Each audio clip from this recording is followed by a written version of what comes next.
Thanks very much, Des, and thank you very much to the Redlands Regional Jobs Committee for actually inviting me to come along and speak to you all. It's really exciting to be here, and I was really impressed by the questions that were actually asked for the last panel as well. So it was really exciting to see. So during today's presentation, I'm just going to give you a little bit of an overview about who MSQ actually is. Then I'm going to touch on a body of work that we actually did, which was the perceptions of manufacturing. We're going to have a bit of a chat about what the opportunities that exist across the manufacturing sector, and then a brief chat about the pathways into the industry. Alrighty, so MSQ's been around for about 2 years, and we're actually funded by the Department of Trade, Employment and Training. And our mission is to future-proof Queensland's manufacturing industry through skills and training opportunities. So a big part of that is that we actually deliver the annual training plan for manufacturing in Queensland, and we're given an investment by the state government to actually support that. So with that, we're actually committed to changing the profile of manufacturing in Queensland as well. And so our annual training plan investment actually covers 4 pillars. So the first one is actually attraction and engagement. Then we've actually got diversity and inclusion as well. There's also transformation and leadership, and then training and skills. So we base our investment and our programs on industry consultation and also research. So this actually brings me to a body of work that we did, which was the perceptions of manufacturing. So when we talk about attraction and engagement to the industry, we actually did a body of work that engaged 200 year 10 to 12 students, along with 200 of their influencers, who we would categorise as parents, teachers, career guidance counsellors. And to say that the outcomes of the body of work were a bit underwhelming for the sector would be an understatement. So 71% of people think that, or your cohort, believe that a career in manufacturing involves long hours, that it's dirty work, that automation is actually taking manufacturing jobs, and that the industry in Queensland is actually in decline. So I'm quite happy to debunk some of those myths, which is fantastic. So yes, most people in manufacturing actually work a regular 38-hour week, but there are opportunities there for overtime, which can actually increase your take-home salary. Manufacturing it's always been traditionally seen as a dirty, dangerous, dark work. And with the introduction of technology and robotics, that has definitely changed. When we talk about those with automation, rather than actually taking jobs, as Kylie actually mentioned before, manufacturing moving towards robotics and automation actually creates jobs. There's more output and there's more technology that's constantly being delivered. And as far as the industry being in decline, there are 180,000 people in Queensland who are actually employed in the manufacturing sector, and we're an anomaly across the country. We've actually had year-on-year growth in the sector, so to say that it's in decline is definitely not the case. So I think one of the things that we actually identified as well during that body of work is that people don't actually know what manufacturing is. So would anyone actually like to have a crack at what is manufacturing?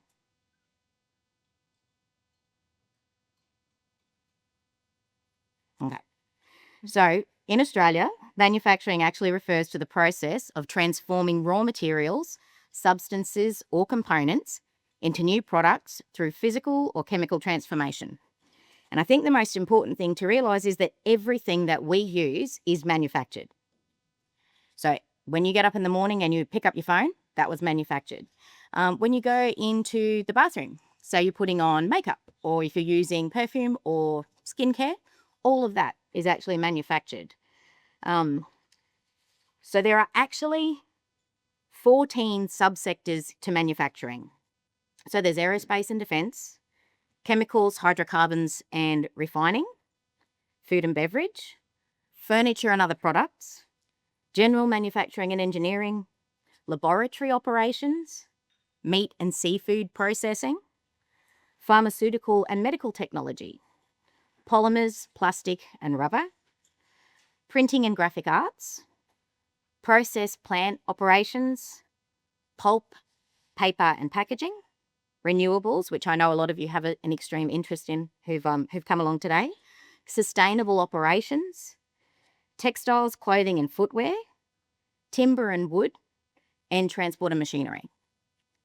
So I think, knowing that there are the depth and breadth of opportunity in manufacturing is really significant. So let's actually have a little look at what is actually made in Queensland. So as you can see on the screen there, so the top one, so where we've got Vinyl Revival there, that's actually a company called Suitcase Records who are actually based at Pinkenba. There are only 3 manufacturers of vinyl records in the country, and we've got one of them, which is very cool. And the last time I actually went out and saw them, they were actually pressing a new Wiggles album. Then we've got health products. So we look at, you've got supplements there. We've got manufacturers based in the greater Brisbane area. And the last time I went out and met with one of them who's actually based over on the north side, when I walked in, it was like I was actually walking into a massage parlour. And I said, "What are you actually doing today?" And they were actually manufacturing face scrub. So it smelled really good. So to say that it's dirty, dark and dangerous work, that definitely dispels that myth there.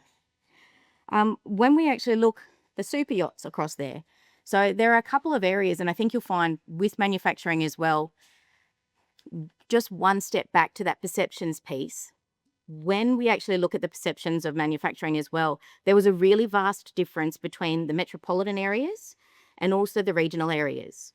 So when we speak to metropolitan areas, there was less understanding of manufacturing. And I think a big reason for that is simply because when you're based in a more regional area, manufacturing is actually closer to where you live, and more of the people who are in your community are probably involved in it. So there's a saying that says that if you can see it, you can be it. So if you've been removed from what manufacturing actually looks like, your understanding is probably not as great. But so when we talk about this with the super yachts, as Kylie actually mentioned, so there is a workforce plan for the Cairns area, and one of theirs is particularly marine. But when we talk about it down here, if you actually go out to Hope Island, there's a very strong focus on marine out there. And your super yachts are actually being manufactured there as well. Who's used RID? Yeah. So RID's actually manufactured in Brisbane. So we also have Bundaberg brewed drinks, so I think we all know where that might be. And then you see the 2 little cheesecakes there. When you go to a cafe, or if you go to a leagues club or something along those lines, a lot of those places are actually using products that have actually been manufactured by Priestley's. So Priestley's are actually based in Acacia Ridge, food and beverage processors, but they have 100% really adopted automation. So even in food and beverage processing, where it comes down to that kind of detail, and the innovation that they've actually adopted has been remarkable. They actually have robotics in there to actually take away some of the more labour-intensive work. And also the processing of the food has actually been, it's a pretty exciting place to go and see, which you might not think about next time you're having, well, you mightn't have thought about last time you were having a piece of cheesecake.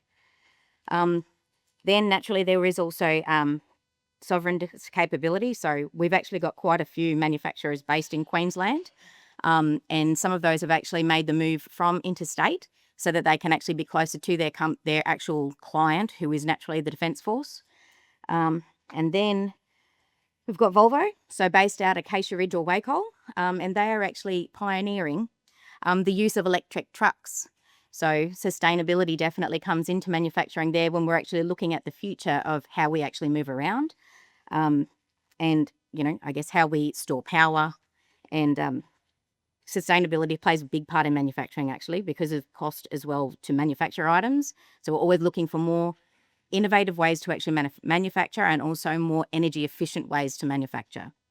The last 2 there, so Lick ice cream. If you've actually been to the Ekka and you had one of those strawberry ice creams, the ice cream that they actually used is also based, it's Acacia Ridge again, so another local manufacturer. And then medical appliances, so Cook Medical is actually based at 8 Mile Plains. So it's quite remarkable, just even in our local area, how much manufacturing is available and what the depth of careers are available in the sector. So as an organisation, when it actually comes to attraction and engagement, MSQ have got a couple of different ways that we are engaging, particularly with schools and youth, to actually work with you to actually identify what careers are available to you and the pathways through. So as of the 1st of February, we're actually the provider of the Gateway to Industry Schools program for advanced manufacturing. Kylie spoke before about virtual reality. So we've actually designed a program using virtual reality headsets that take you into a manufacturer. So it's not just about the actual operation of the equipment. It's actually speaking to the people who are involved in the process of manufacturing as well, because it's not just the production of the product. It actually comes down to design as well. So that actually speaks through to design. It talks to someone who works in like health and safety as well, who's actually in that area. Someone who's actually welding, and then someone who's operating a CNC machine. Then we've also got our pathways to manufacturing, which actually speaks to the way that you can actually get into the sector. And we've also got a remit to actually connect employers to schools so that you've got the opportunity to see what is actually involved and what your opportunities in the sector might be. But finally, we've actually recently launched a website which is called Manufacturing Matters. So this particular website has now got 190 job profiles that you can actually go in and have a look at. So it speaks to what you would actually expect from that particular position on a day-to-day. It speaks to what would actually be the qualification that you might need to actually do that kind of job. What would I expect to think, what sort of pay can I expect from this particular role? When coming into the sector, can I get in through a vet pathway, or can I get in also through a university pathway? Or is there direct entry as well? Because not everyone's necessarily going to go down those paths. And there's also, when you get onto the website, it's not just specifically for school students. We do have an area which explores it for school students, for school leavers, for regular job seekers, for parents and caregivers, as well as educators. So it really does cater to any particular point of person who might actually be looking at what can manufacturing offer me. And you'll see if you've got your phone handy that QR code there will actually take you right through to that site so that you can explore the opportunities available to you. So I'd like to thank you again for having me here today. I hope that I've opened your eyes up a little bit more to some of the opportunities that might be available through manufacturing that you may not have been aware of before. And it is actually a really exciting time. I think one of the things that I find the most exciting about manufacturing is that it is really an innovative sector. So we are always looking for better ways to actually manufacture things through technology. But from a sustainability perspective, we're always going to be looking at ways of actually designing things so that we can have less impact on the environment around us. And circular economy is one of those principles that is really, really important. So it's thinking about when we manufacture something, at the end of its life, how can we actually give it more life? So thank you very much for your time, and I'll be around after if you've got any questions.